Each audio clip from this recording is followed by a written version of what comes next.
আসসালামু আলাইকুম। Welcome to my cooking channel Shahrin's cooking artistry. আজকে আমি আপনাদের মাঝে খুবই সুস্বাদু এবং মজাদার একটি রেসিপি নিয়ে চলে এলাম। তাহলে কথা না বাড়িয়ে চলুন ফুল রেসিপিটিতে চলে যাই। এখানে আমি ময়দা নিয়ে নিলাম 2.5 কাপ, ইস্ট দিয়ে দিলাম 2 চা চামচ, গুঁড়ো দুধ দিয়ে দিলাম 1 টেবিল চামচ, চিনি 1 চা চামচ, লবণ স্বাদ মতো দিয়ে এটাকে ভালো করে মিক্স করে নেব। শুকনো উপকরণগুলো একসাথে মিক্স করে নেব। এখন দিয়ে দিচ্ছি 1 টেবিল চামচ তেল। এখন এটাকে আমি ভালো করে আবারও মিক্স করে নেব। এখন দিয়ে দিচ্ছি 3/4 কাপ কুসুম গরম পানি। আমি অল্প অল্প করে পানি মেশাবো, পুরোটা লাগতেও পারে আবার নাও লাগতে পারে। ডোটা খুব ভালো করে 20 মিনিটের মতো মথেছি। মথার পরে এখন একটা ডো তৈরি করে এর উপরে সামান্য একটু তেল দিয়ে এটাকে রেস্টে রেখে দেবো 2 ঘন্টার জন্য এবং একটু গরম জায়গার মধ্যে রাখবো। চুলার পাশে আমি রেখে দেবো।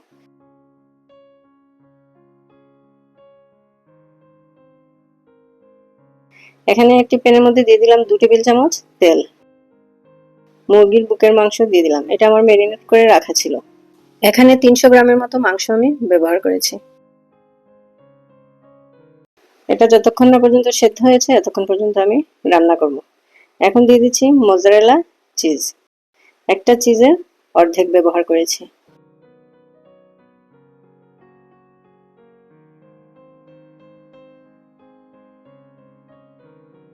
দিয়ে দিচ্ছি একটা কাঁচামরিচ। এখন আমি দুটো পেঁয়াজকে কেটে নিচ্ছি।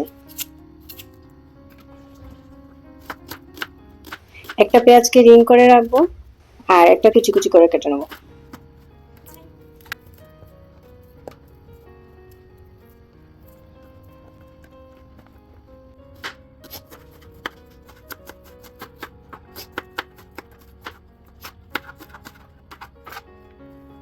এখন দিয়ে দিলাম একটা পেঁয়াজ কুচি। এখন দিয়ে দিব গাজর। অর্ধেক গাজর আমি রাখবো আর অর্ধেক গাজর আমি মাংসের মধ্যে দিয়ে দিব।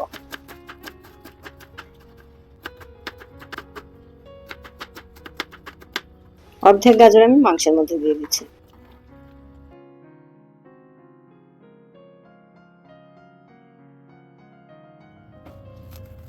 দু ঘন্টা পরে ডোটা ফুলে কত বড় হয়ে গেছে।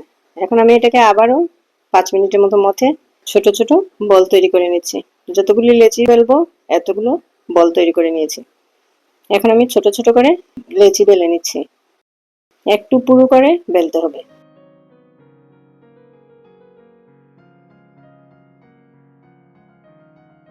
লেচিগুলো বেলা হয়ে গেছে। একটি কড়াইতে নিয়ে নিচ্ছি পরিমাণ মতো তেল, দিয়ে ডুবো তেলে আমি লেচিগুলো ভেজে নেব। খুব বেশি ভাজবো না, হালকা বাদামি রং হলেই নামিয়ে নেব।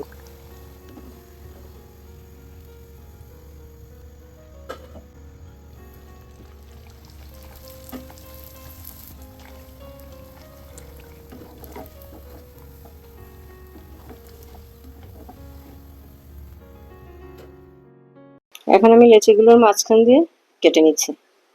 নিয়ে এখানে একটা পকেটের মতো তৈরি হয়েছে।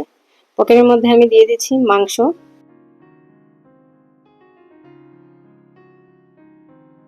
এরপরে দিচ্ছি শসা, টমেটো, শসা কুচি এবং টমেটো কুচি।